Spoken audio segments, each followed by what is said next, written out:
I never thought I could lose myself in a relationship in my 40s. Here I was grown up, mature, and spiritually aware. But looking back, I know now that I wasn't in love. I was trauma bonded, and it nearly destroyed me. And in this video, I'm going to talk about the shocking signs I missed, as well as how I finally broke free, how I escaped from the spiritual stronghold, how I escaped the soul tie, as well as the psychological prison. But first things first, what is a trauma bond? Now, trauma bonding happens when we form powerful and strong attachments to someone who repeatedly hurts us. And so maybe the person rewards you and then hurts, rewards and hurts. And so basically the love bombing will come first, and then there is a withdrawal stage. And so this cycle keeps going on. The devaluation goes on, and then there is the love bombing stage. And so it keeps going on, and you feel, you become addicted to the highs and the lows. And basically it wasn't love, it was survival, because I felt that I couldn't live without what I was experiencing. And so what are the signs I missed? The first sign is that I confused chaos with passion. And so, like I rightly said just now, I confused the chaos of the highs and the lows with passion. It wasn't passion, it wasn't love. And so basically it was love bombing at the initial stages, and when the love bombing had taken its time with me, then the devaluation came in.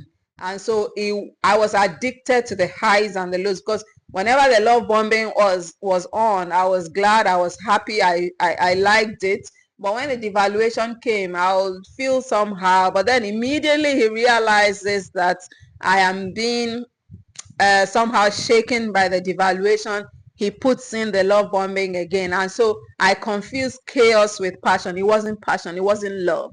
And the second sign that I missed is that I was constantly justifying his behavior. I would say, oh, he didn't mean it that way. When family said, this is not normal, I'll constantly justify his behavior. He didn't mean it that way. He's not like that. And he was probably tired. That was why he said what he said. That was why he did what he did. I was constantly rationalizing his behavior. Another sign I missed was that I walked on eggshells around him. To be honest, I didn't know what I was going to do that was going to set him off on a temper tantrum. And so I constantly was small. I couldn't shine my shine. I could not be who I truly was.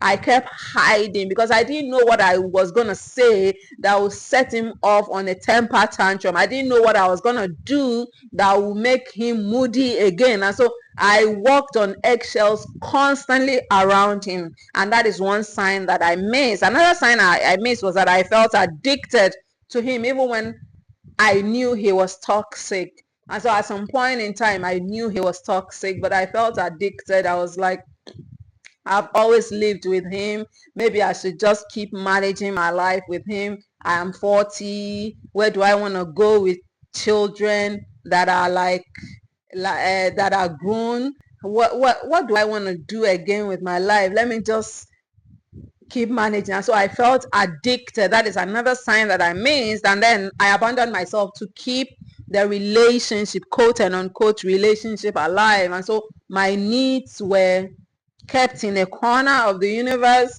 My boundaries no longer mattered.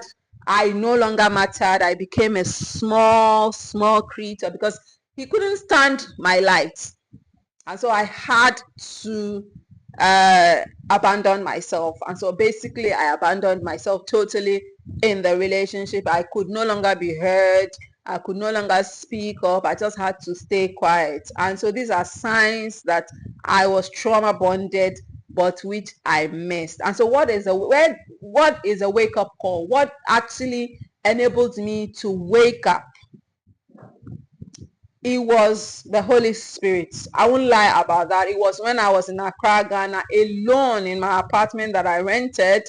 And he prompted me to read 1 Corinthians chapter 13, which is the love chapter.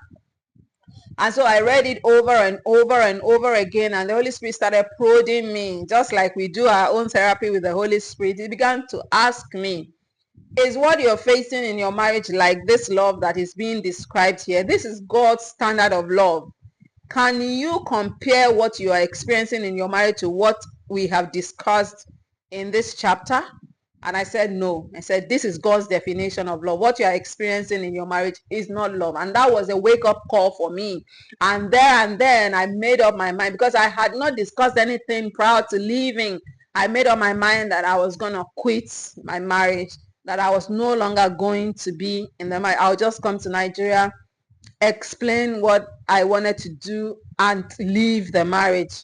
And so basically that was my wake-up call, reading 1 Corinthians chapter 13. And so how did I finally escape? I went no contact, for real this time. I went no contact, because having some sort of contact always enabled me to go back. And so I went no contact, for real.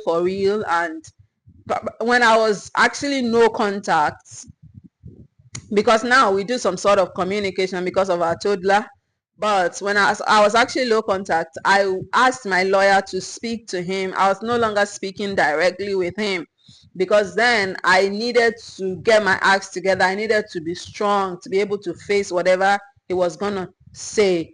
And so I went no contact, for real. And then I took it to God in deep, honest prayer. I asked God to break the soul ties. I asked God to break the soul ties, because I could no longer cope with the situation. I was sick and tired of it, and I needed a way out. And so I was in deep and honest prayer before God, and God in his infinite mercies answered my prayers. And then I also did the deep inner work of healing. I tell you, you don't just abandon yourself to a narcissist at once. It was because you have been abandoning yourself in the past.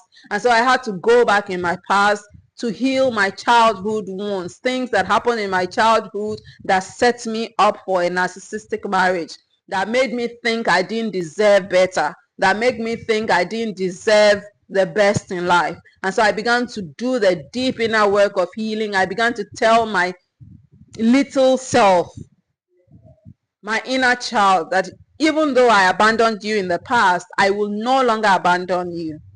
And so I had to assure my inner child that I was not going to abandon her again. And that enabled me to heal. Also journaling my emotions, journaling my thoughts, processing my thoughts enabled me to heal. And of course, therapy with the Holy Spirit enabled me to see things I ordinarily wouldn't see. I was able to heal fast. And then I filled my life with purpose and peace. And that was priceless, because I started doing those things that made me joyful. I started writing. I do write by nature. I'm a journalist by training, and writing is part of the things we do.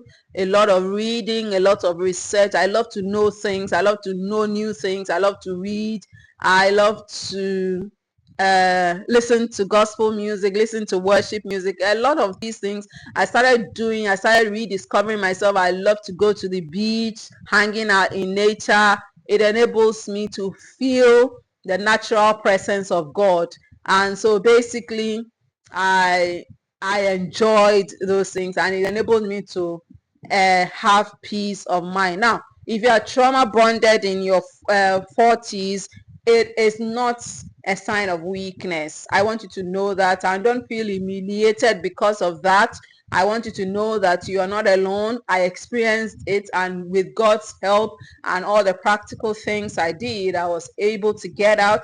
And I tell you, if I was able to escape the trauma bond, you watching me can also escape the trauma bond. Just go to God in honest and deep prayers and do the practical things I have mentioned in this video. If you found this video helpful, do let me know in the comments, and don't forget to subscribe to this channel if you are not yet subscribed. This is a strong and supportive community, and we hold hands virtually in our fight against narcissistic abuse.